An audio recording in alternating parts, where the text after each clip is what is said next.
everybody. So this is episode 1, or the first of many To Be a Guide videos, where we go behind the scenes and just kind of do some different stuff than in previous videos, you know, with just fishing footage and a whole bunch of cinematic stuff. So this is another look at To Be Fishing here. We still got Griff behind the camera. Griff, say what's up. Hey guys. We've been doing crappie trips for the last, week and a half or so.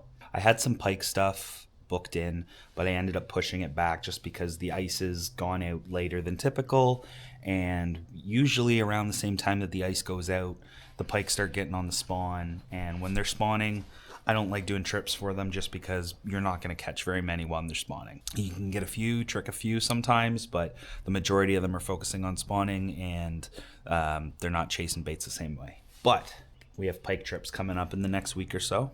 So we're going out today to test some waters, see if the pike are moving around, see if they're done spawning, and see if there's any areas out on the water that we can kind of find an accumulation, some fresh weeds and where some post-spawn fish are showing up. I'm going to go over my spring tackle setups with you too. Good timing on that. Walleye opens here next week. We're filming this video. It's May 1st today, actually. So we are officially in May. So Walleye opens next week. But the boat has got crappie stuff in it and it's got pike stuff in it. So I'm going to kind of show you what's in the boat. Maybe give you a little boat tour here, but first we got to go to the lake. So hopefully there'll be a few pike in this video. We'll talk about that a bit, but I hope you enjoyed this To Be a Guide series. We're going to try to make it different, and I feel like videos will get better as the season goes on. So even if this one is not your favorite, hit that subscribe button and stay tuned for future videos like this, because especially when bass and muskie opens, I'm gonna be throwing out so many tips and giving you guys some juice that I wouldn't be giving in my other style of videos. So stick around, let's hop in the truck and see you at the lake. Let's go to the lake. Yeah.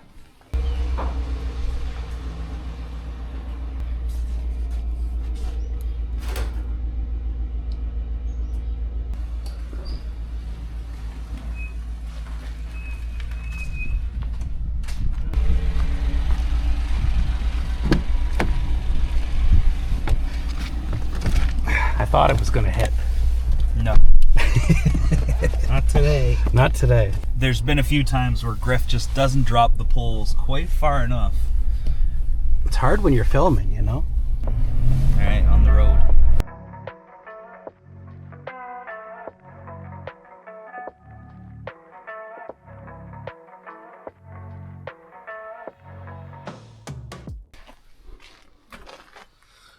All right, so we're at the lake. Kind of limited this time of year because Zone 17 pike aren't in every lake in Zone 17. This is Crowe Lake. There's a decent early season pike bite here. Usually there's, one section of the lake is really shallow, so you usually can find some pike cruising around in the shallows around there. But we don't know what they're going to be doing. This is our first official outing specifically for pike, not doing pike and crappie combo. They may still be spawning, or there may be some fish still spawning. There might be some that are done. It's probably going to be a mixture, I would imagine. But the goal today is to just catch a few fish and kind of just get an update of what the pike are doing. If the pike were still all spawning and the bite was still tough, then maybe I push back my guides. But that's something that we have to check here. We got to, when the season starts, you have to kind of be patient for certain things, and the pike bite is one thing that you have to kind of be patient for on some of these lakes. Water's pretty high, but it's launchable for sure.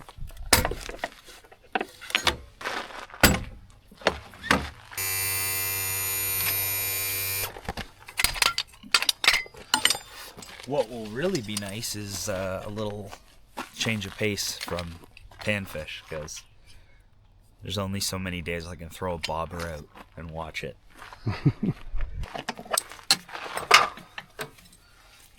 We're going to get Griffin on board here. Going to dunk the boat. We'll get a few rods out and kind of show you what our game plan is for going out and checking some pike. Pretty straightforward. I feel like a lot of people would do the same thing that we're going to do, but for those of you that are new to fishing or newer to fishing or haven't targeted spring pike, this might be informative. So let's get the boat in the water.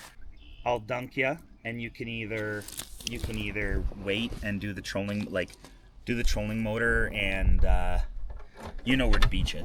Yeah, right? just on that one side, muddy area.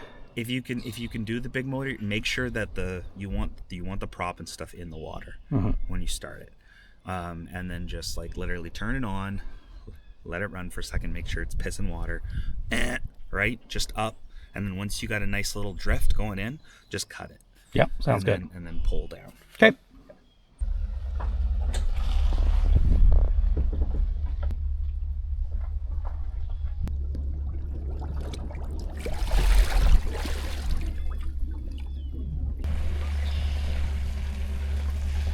All right, on the water. Griff's just getting rigged up. So, for those of you that are new to the channel, this is my Ranger Z185. Dual console. I got a 150 horse Pro XS Merc on the back. Ultrex on the front. Two 10-inch Garmins. I run my mapping, and then I have one for my live scope. And then I run a 9-inch Garmin here on my dash. I wouldn't say it's a big water boat at all. It's a perfect Kawartha boat, and it fits perfectly in my garage, which is key, and that's why I rock the 18-footer. Anyways, my rod locker up at the front here. Let's pull out a few rods for spring pike. I can put my glasses on so I stop squinting here. The water, I imagine, is over 50 degrees, so typically once the water gets over 50, the swim bait bite becomes pretty deadly. So I'm gonna pull out 7.2 Shimano X Pride paired up with a Corrado DC, 16-pound fluorocarbon, straight to a little 3.5-inch swim bait. That's a Dirty Jigs guppy head for the swim bait head on there, 3/8 ounce. So that'll be a rod that is definitely utilized to an extent. And then the second one that I'll probably pull out here, actually, you know what? I'm going to pull out two more. Now, this is a little bit more of a sneakier bait, and it's a bait that I experimented with a bit last year and had some good success in the early season, simply because it's something that not everybody's throwing. That's the 13 Fishing Jabberjaw. So it's a crankbait, but it also kind of works. It's like a crankbait chatterbait hybrid. Little gill color there. Something to throw at these early season pike that not everybody else is throwing. So we're going to throw that on the deck. And then finally, I'm going to get out my jerkbait rod here, which does not have a jerkbait on it, but Griffin is tying on a jerkbait as well. Are we going mega bass for pike? I think so. We're going mega bass for pike. Sacrifice one. Go big or go home. This is my jerkbait rod. Like I said, right now it's got a little crappy bait here on it, but I'm going to put a jerkbait on it. It's a 610 medium light X Pride spinning. I throw my jerkbaits on spinning gear. 610, so not too long. Lots of room between me and the water to snap that rod, twitch that jerkbait, and it has a very good parabolic bend to it that loads up perfect when using a bait with treble hooks like a jerkbait. So between those three rods, I think that's where we'll start. I do have some other stuff in the locker here, as well as some crappie stuff. Like I said, I'm pretty geared up for crappies, pike, and I do have all my walleye tackle in the boat. I haven't put all my walleye rods in yet because walleye still opens in a week here. I'll show you my tackle compartment here too. So before I did my guiding job, I worked at Peterborough Pro Tackle, which is now known as Tackle Bros. And let's just say that my passion for tackle really flourished when I was working there. I got to see all these new baits coming in, try different stuff. I just bought a lot of stuff. More than I normally buy, more than I buy now even. So tackle, we're not super loaded up. Like I said, there's only a few species worth of stuff in here. It gets pretty crazy once bass opens. But we got, all the crappy plastics. That's full of crappy stuff. That stuff back there, some walleye stuff, lipless cranks. I got Ned heads back there, a bunch of different plastics. But for pike, we got jerk baits, we got swim bait heads, we got some shallow cranks like that Jabberjaw, spinner baits. I keep some cans of corn in here if I ever want to go for carp, which is something that we might be doing this year for fun. But yeah, this is the locker. Clients love checking out the locker when they come out on the boat. Seeing a avid fisherman's tackle collection is always super cool. So it's impressive to some. Anyways, I'm gonna tie on a jerk bait here. I'm gonna say probably, since Griff's got the smaller profile, I'm gonna go larger profile but a deeper jerk bait. I'm not throwing megabass. I'm not gonna be as crazy as Griff, but I got a live target smelt here. I think that's the one that goes down to about 10 feet. So we're gonna start with that. I'm gonna tie that on and then we're gonna go fishing. I can't get this flippin' old knot off. These scissors. Just leave it on. No. Should we do a little Griffin 101 tip here? The more tag ends, the merrier. Yeah. Adds extra bulk to your bait, right? You get enough of them, and it's almost like a marabou kind of fluff style. Perfect. Yeah, that's effective. That's key some days. I'm gonna have to get my good scissors out. This is ridiculous. See all the time I save just by not cutting those tag ends? Making progress. This jerkbait is so old, but I don't even care for small Crowe Lake pike. They're gonna love it. Seen a few good sized pike come out of this lake. Not in the spring typically, but there's a few solid gators out here. All right, there's the jerkbait there. Nice. Call that jerkbait Old Gunner. Just like an old dog, you know, like an old hunting dog, Old Gunner. That's what this jerkbait should be called. All right, let's go fishing.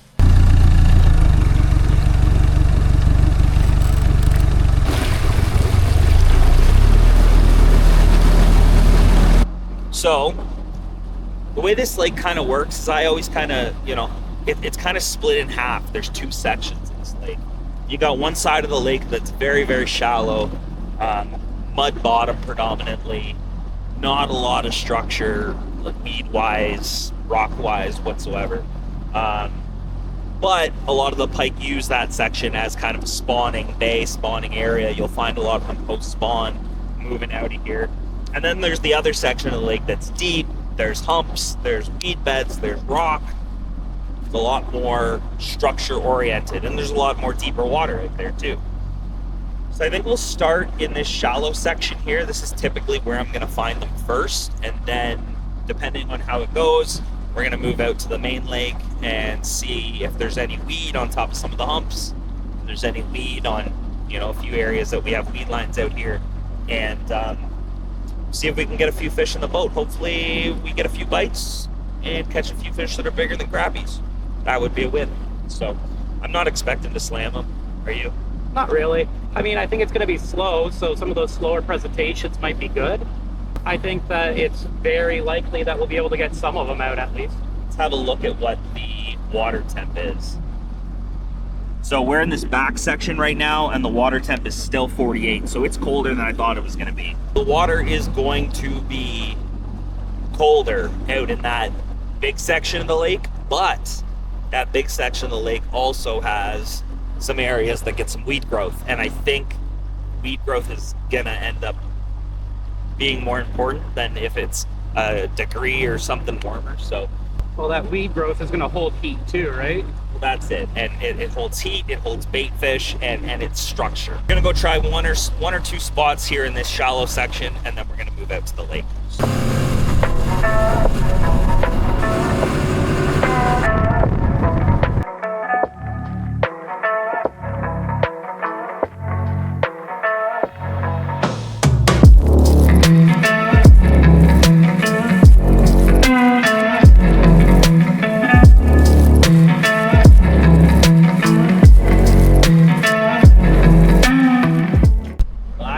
Found a lot of these fish hanging out around depth changes back here, so you got a lot of area back here that's under 5 foot of water, right? Spawning bays.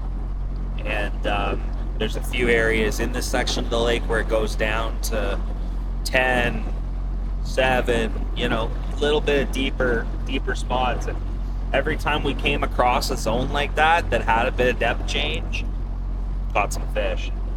As I'm moving closer to the area here, I'm already seeing a little bit of, scruff weed here and there, so good feeling. Should be a few fish around. Not necessarily giants, but fish. get to cast it, eh? All right. Since Griff's got the jerk bait, I'm going to throw the swim bait. I'd prefer to catch him on a swim bait anyways. We'll see what gets him. Cover some water, and I think, there's a river mouth over here that we're heading towards, and I know there's some good depth change around there, so I think maybe we'll get our first one there.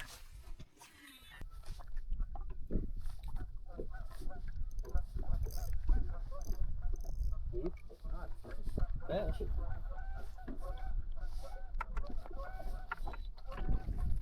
Okay, buddy, I got it. Okay. Well, that's a pike, eh? A pike.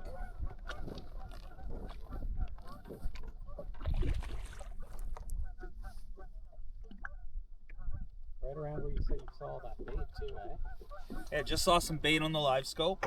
Said to Griff, looked like, a bunch of sunfish swimming around shallow. Let's see if I can get this guy here.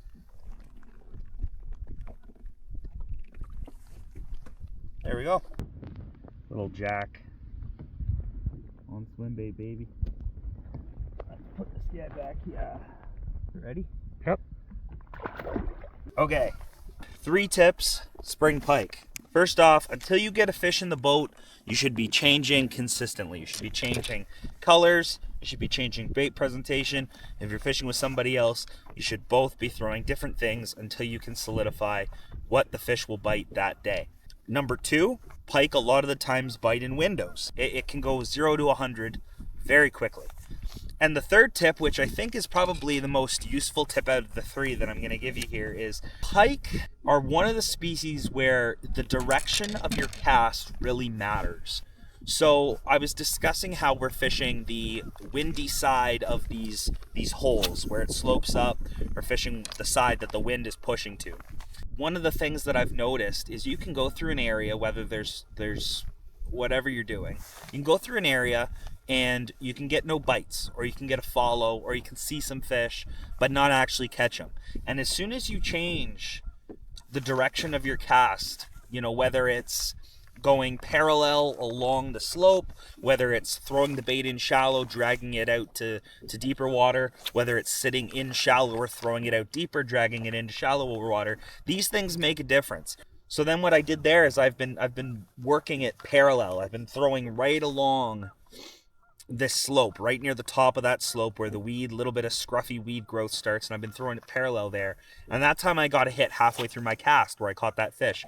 So that goes to show you, the fish are maybe hanging out in that shallows. They're not going to fluctuate depth very much. Me and Griffin are now going to throw casts that way for the next few minutes here and see if we can duplicate that. A lot of the times when you find a pike in an area this time of year, there will be more. There will be some stackage. So again, it's a piece of the puzzle. 1 is a fluke, 2 is a coincidence, 3 is a pattern. That's what they always say. So keep at her. We got another puzzle piece there. Skunk's out of the boat. Let's keep going. Like Bobby said, we're switching things up a lot. I didn't get it touched on the jerkbait at all, so I'm trying out a little underspin, perfect jig, and I just got it paired up with a little ripple shad. Bobby got his bite on a white there, so we're wondering if those kind of brighter colors are working on kind of this cloudy day. So see if this little bit of chartreuse and this ripple shad does the trick. I changed up there from 10 to 6. Okay. You know what I think might be happening? I think from my trout fishing, it might be free from the creek. Other side of the hole. Whoa, other side of the hole's got some fish too. Still throwing that swim bait. All kinds of life in this one area. Lots of panfish. We've seen bass, pike. Smaller than the last one, but a pike nonetheless. See ya.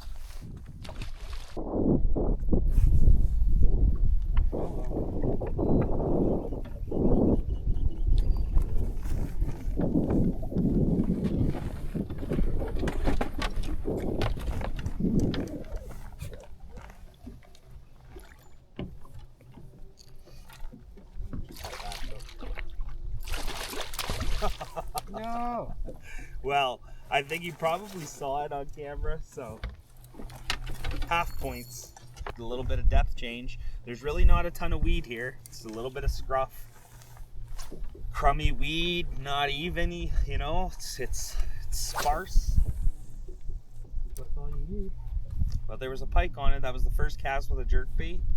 So when I say scruff weed, you know, if you look over here, so this, when it looks like that, that's nothing, right? But just that little bit of weed, things that are poking up, some of it might be dead, you know. It's definitely not grown in fully, and it's very patchy. You don't get a full, you know, weed bed of it. Here's a good little line of it right there. But that's what we're looking for. When you have a lake that is barren in so many places, that little bit of grass can be all it takes to hold some fish. And we just circle it, you know, circle it. Try to cover as much of it as you can.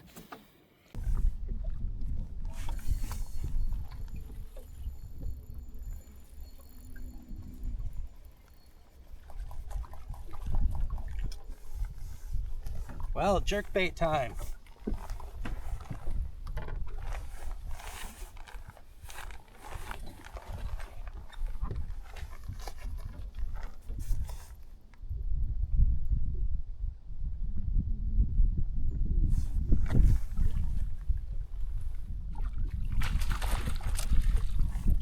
Ooh, and he just popped off. Yes, sir. That's a decent one for Crowe. It is, yeah. I literally was just saying to Griffin that, you know, when you're fishing up on those shallow flats, those 5 foot or shallower flats, I think the swim bait is the most effective bait, just because you can chuck and wind it. You know, you don't have to worry too much about a jerk bait getting too in the muck, because there's lots of muck when you get that shallow. So that's why I kind of kept with that jerk bait, just kept chucking it around. And sure enough, this is our second fish to show up off this spot. But we are putting that pattern together now, you know. A little bit of scruff weed, depth change nearby, up in this shallow end of the lake, producing some fish. So I literally have a box of pike jerk baits without any of my, you know, no JDM stuff in there. And that little live target smelt that I've had for 15 years. I've seen it catch a lot. It does catch fish. There's no smelt in here, but... They don't know that. No. Alright, well, we're back to spot 1. Like I said earlier in the video, a lot of the times you come back to a spot where you caught them, you can catch more. So, this area had a ton of life in it. It had panfish in it, there's bass around, we got a few pike, so see if we can get a few more here.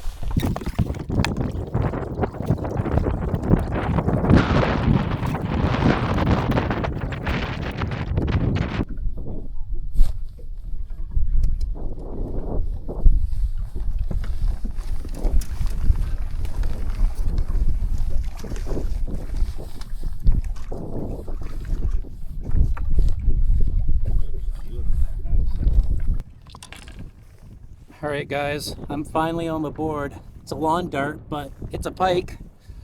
My main jerkbait rod had a bit of issue. The line's cooked. I was playing in the creeks in Oshawa, and my braids just cooked. So I'm throwing pretty much just a swim bait now. So I got a bit of a heavier head, black swim bait, and that's the first solid bite I've had. Bobby's killing it today. Well, how many jerk baits you use? Lost 2 jerkbaits so far. Yeah, it's been rough.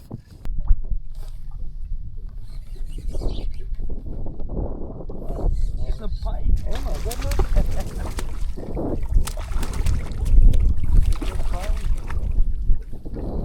Did you see him shoot up for it? Yeah. Okay, we ain't setting size records, but it's another one.